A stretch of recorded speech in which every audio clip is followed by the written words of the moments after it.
Been listening to too much Greg Doucette. This is how I feel about Greg Doucette, bro. Because if you don't have abs, you're fat is a complete lie. And she was laughing. She's like, Chase, you'll never get big.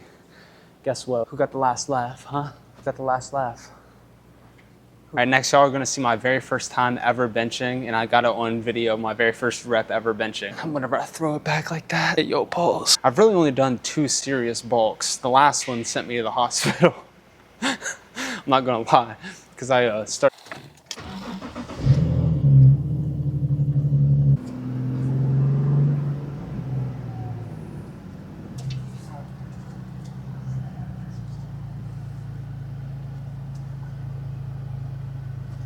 Oh, I'm getting inside of my car rained in so bad right now. Good thing about the rain is the car's looking super clean though. Okay, let's get in here. All right, so how did I gain 30 pounds of muscle? So how I put on 30 pounds of muscle is just over the course of 6 years, I just lifted consistently. And first I was actually 125 pounds. And then I did a bulk from 125 pounds up to about 135. I do remember getting to that 135 goal. I just got bored and said that wasn't enough and then went to 145. And then I held that for like 4 years because I did that first bulk about 2 years in. And then just recently I put on another 5 pounds. So I've really only done 2 serious bulks. The last one sent me to the hospital. I'm not gonna lie, because I started doing the creatine and I was taking 20 grams a day. Not a good idea. Initially what made me want to start lifting is because I was just wanting better abs. A lot of people are like, oh, I started lifting because I felt skinny or whatever. That just definitely wasn't the case for me. For me, I just wanted better abs and started watching these at-home workout videos and kind of just went from there. I'd always do the same exact workout whenever I very first started lifting. It was this 15-minute ab exercise with Brandon Carter, and I swear I can remember exact lyrics from that video. It's like, my name is Brandon Carter. I'm a fitness model for Nike, Brand Jordan, and Adidas. Today we're gonna do a quick 15-minute workout and to get your abs and your six-pack to show. And then at the end of the workout, he's like, whenever you should be able to stretch and not feel pain, that's how you know you can do it again. And he talks about iron butterflies and his buddy in prison. I got that whole script in my head. Man, that really takes me back, just showing how simple lifting is. You don't need a gym membership at the beginning. Just anything at home will do just fine. I know some of y'all could never even fathom this, but even at 125 pounds, I had perfectly fine energy. It's not like I was ever intentionally trying to be skinny or starving myself. I just don't have an appetite. Even now, I have to force feed myself just to maintain 155 pounds, which is kind of crazy. But you know, if you're trying to be lean and aesthetic, I mean, that's definitely the way to be. Right now at 155 pounds, I feel like even if I go up to 160, I feel like my abs would not be there. If I cut down to 145, oh my gosh, my abs are like stupid popping. So it really 10 pounds makes a huge difference whenever you're this lean. I'm probably about like at maybe 13% body fat right now. I'm gonna go ahead and throw up a before and after picture. I haven't taken a picture of myself with my shirt off in a long time. Might have to get a new picture and actually include that one. All right, so first we'll pop up the 125 pounds. Then the 155 pounds. And to me, I feel like that's not really clickbait. I feel like that is 30 pounds of muscle. If not, it's 25 pounds to say the very least. All right, next y'all are gonna see my very first time ever benching, and I got it on video, my very first rep ever benching. And that was at 125 pounds, and y'all can see where we started at. 1.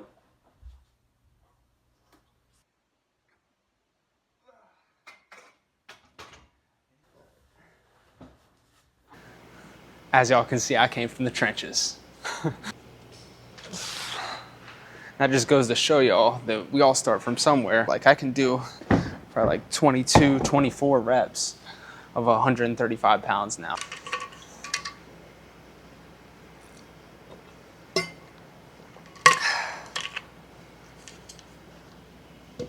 I noticed for whatever reason they changed the angle of this, and I'm not sure what they added. It's kind of just weird. I feel like this thing was just out in the open before, and now it's like kind of cramped with these other two machines, and I don't know what's different. What's your all's favorite back exercise?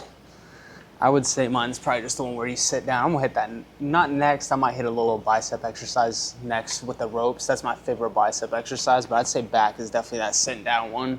Pull, fix your posture. This one though, at one point, this was arguably my favorite.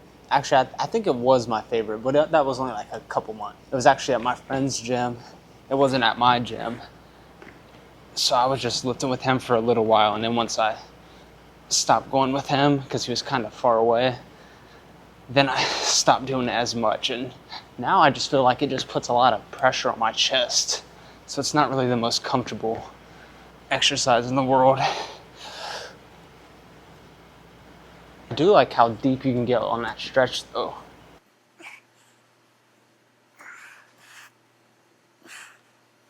Gotta add on 2 plates.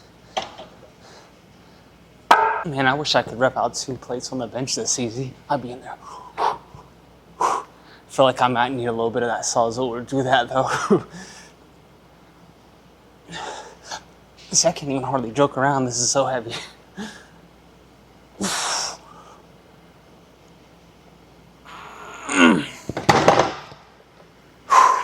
That was all she wrote. Thing wear me out.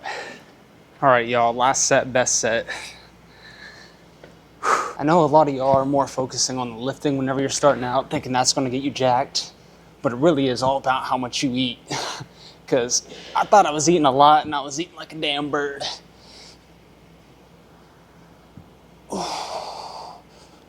I would say it's probably 70-30. 70% of it's eating, 30% of it's definitely the lifting. It's that big of a difference.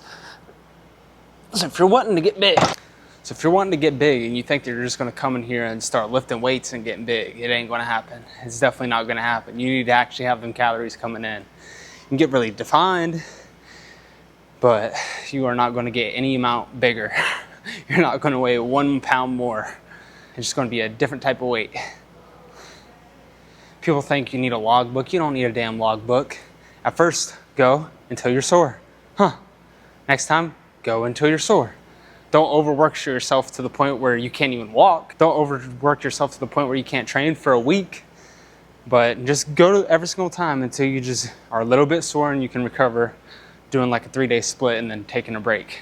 I'd say that's about perfect. Whenever y'all get to the point where you're lifting and you didn't get sore, go slightly harder next time until you're like me, and then you can just freaking go every single set to failure, except for the warm-up sets. I go every single set to failure. People say, oh, it's not optimal. Yeah, who cares? I know I'm getting my gains in. If I come home sore, now I have to force myself, and I can barely get sore. It was only whenever I started training like twice a week, whenever I started getting sore again. It doesn't feel good to get sore again because you can actually know that you're for real putting in work. That's exactly how the muscles are made. You gotta get those little micro tears in your muscle. No pain, no gain. Yeah, they meant that one.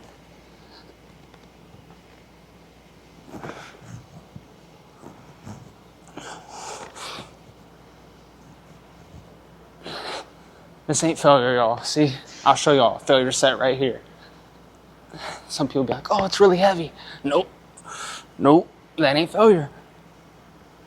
That ain't failure either. That ain't failure. That ain't failure. That's failure. That's failure, buddy. That's failure, buddy. Whenever you fail. Not, oh, I got tired. No, you got to go until failure. Whenever you very first start training, you don't got to go until failure a single time. Just after your workout, go, very first workout, go light, go for an hour for sure. Don't overdo it. Don't overtrain and hurt yourself. Even back during COVID, I was just doing at-home workouts and I came back in the gym and tried to bench. Freaking injured myself right away because I wasn't used to benching all that weight. I was just doing like at-home exercises. I had a little rag in the floor. I was doing some prison workouts. I had a cooler. I put some chains around my neck, get on that cooler, start going to town. You got to do what you had to do back in those COVID days. If you made it through that time, you can make it through anything. All right, maybe I didn't mean to borrow a foot. Fuck it, yes I do. Alright, scratch that other bar. I'm definitely using this one. This is my favorite bicep one. And I gotta hit a different head of my biceps. I can't just be spamming the same head the whole time, you know?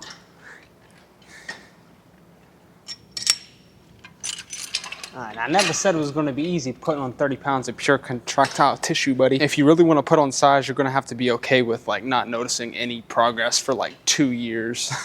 If you wanna lean bulk and not eat a lot of calories. That is something I do feel like held me back because I didn't bulk for the first 2 years. And as soon as I did that, I instantly felt bigger. Even just me going from 150 to 155 recently, my coworkers like started noticing I lift. I'm like, oh my God. It's pretty sad. I can even lift for 6 years and in normal clothes, I don't even look like I lift. Is pretty sad. Or people say I'm skinny, which I don't know. Am I skinny? Who cares? I put on 30 pounds. I'm a lot less skinny than I used to be. That's all that matters. You versus you, y'all. Plus my arms are usually bigger than most people's.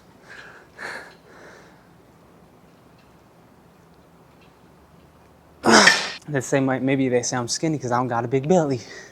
Who knows? I remember at my very first job, I had this coworker and she was talking about how somebody she went to school with just blew up over summer and how he used to be really skinny but got like bigger over the summer. And she was laughing at me, just force feed myself peanut butter because I didn't know what I was doing whenever I very first started. I was just like, oh, peanut butter, 200 calories, and you only got, or 180, you can only eat that much. I'd eat like 6 tablespoons. And she was laughing. She's like, Chase, you'll never get big. Guess what? Who got the last laugh, huh? Who got the last laugh? Who got the last laugh, huh? Who's laughing now? But yeah, one thing that Greg Doucette said, he was like, start training now for how you want to look in 2 years. And I felt like that was really accurate. Like I didn't tell anybody back home, because I'm originally from West Virginia, I didn't tell anybody that I was lifting. And it took me about 2 years of going back down there and seeing them for them to even notice that I lifted without saying anything to anyone. Be patient. This isn't just something that happens overnight. You could be sitting there training no muscle right now and it's going to feel the same. Years later, you're going to be training, but you're actually going to have muscle, and it is a slow grind. And all those people like, oh, I don't want to get too big, bro. You'll never be too big. Nobody's ever accidentally maybe gotten too big. Like, shoot, I'm trying to get as big as I possibly can over the course of 6 years, and this is where I'm at, unless I want to have a belly. So you're not going to accidentally get too big. I'd say if you're currently feeling small, your first bulk should be 10 pounds. And I don't care if you don't have abs already. If you're skinny and you don't have abs and you've been listening to too much Greg Doucette, this is how I feel about Greg Doucette, bro. Because if you don't have abs, your fat is a complete lie. Because it's all about that definition. Because you could go and you could be the same size, and then you start doing a bunch of crunches, and then Greg Doucette's like, oh, you're not fat anymore. No, dude. You can legit be skinny, like way too skinny, and still not have abs. So that is not a good thing to go off of.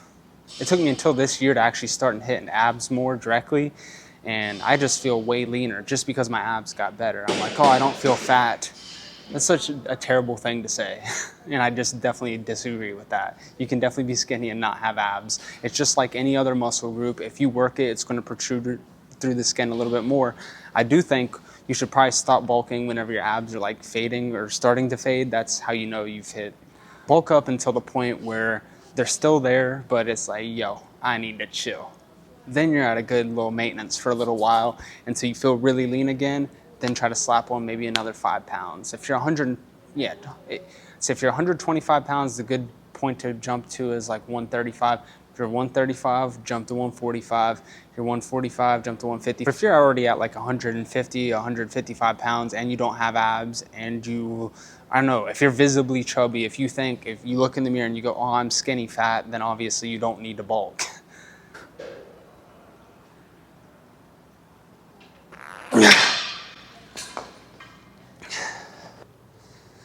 I gotta piss so bad, but what am I supposed to do? Walk in there with this big ass camera? Look at this. What do these YouTubers do when they gotta piss, bro? Like, is this what I'm about to look like while I'm pissing? I know it collapses, but like, damn. There's nobody in here so I can show, but real talk. What do fitness influencers do when they gotta piss? Because I'm not leaving this camera sitting around. All right, I made it, y'all. We did the successful one-hand wash, too. holding the camera the entire time. Because what are you supposed to do? Put your camera on the floor? Got me messed up. This right here is the posture corrector. This is the only exercise that really makes my back feel fresh and good, I swear. The office, and I do this to get some sort of relief with this thing, man. It feels great.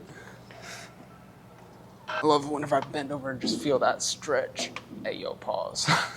Hey, yo, pause.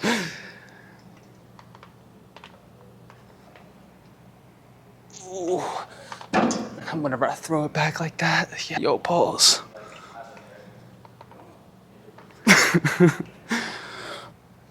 Man, that just like gave me a whole new back. Man, do I do anything to avoid the back exercises where you have to engage your lower back, but engage in the upper back like that? Bring all these exercises to me, except for that one over there where I had to lay flat on my chest, because that just isn't enjoyable. I feel like I'm just pressing all my ribs, my rib cage. I feel like you could break a rib on that thing. Maybe I'm being a wuss, who knows? If you really do what I said earlier and bulk up right from the beginning, like 10 pounds, you're gonna notice your gains way sooner. I just never noticed gains because I didn't bulk up right away, and I needed to. Luckily, I had a separate battery because the camera just died. You saw that last clip was me going out to the car to get a new battery. What I was about to say, though, is the best exercise, if you just want to look jacked right away, would probably have to be a lat pull down. Because I don't know about y'all, but nothing's cooler. Even if you have small, tiny arms, even if you got a small chest, if you got them big lats on you, you imaginary watermelon cells, man, you're going to be big right away. You're going to be big right away. I was just about to say is if you want one exercise to look big, even if you're small, and you want to just get gains right immediately and try to look noticeably bigger, I'd say probably it's going to be the lat pull downs. Because as soon as you start doing that, start imaginary watermelon cells in it, you know, walking around like this, you're going to look jacked right away. That's the method, low key. I say that jokingly, don't overdo it for sure. You're going to walk around looking ridiculous.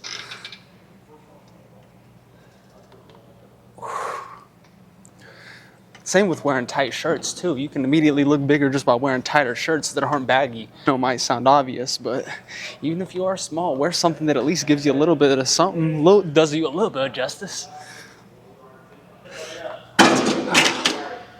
Because covering your muscles up definitely ain't making you look any bigger, you know? I'll tell you all, one exercise that's really underrated is chin-ups. If you want to get big biceps, it's really a compound movement everyone doesn't think about. I mean, what's heavier than your whole body weight hanging from your biceps and going like that? Like, I don't know if there's been one exercise where I've looked at it and been like, you know what, that's one exercise and I notice a noticeable difference in that exact muscle.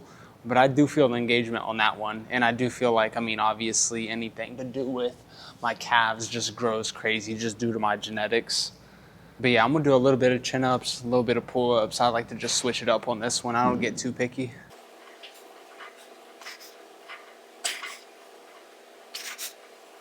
Especially to grow out your lats too. What's better than that, man? Because that is heavy. I don't know about y'all, but whenever I do anything that has a little weight stack, I don't push myself as nearly as hard as if I do the free weight. I know it's bad to admit, but it's the truth. All right, y'all, that about wraps up the video. I appreciate y'all watching. And I only have 3 subs right now. So let's run this up. Maybe comment something, what helps y'all cut, what helps y'all bulk, something, get some engagement going, get some likes going. I'd appreciate it. I'll see y'all in the next one. Peace.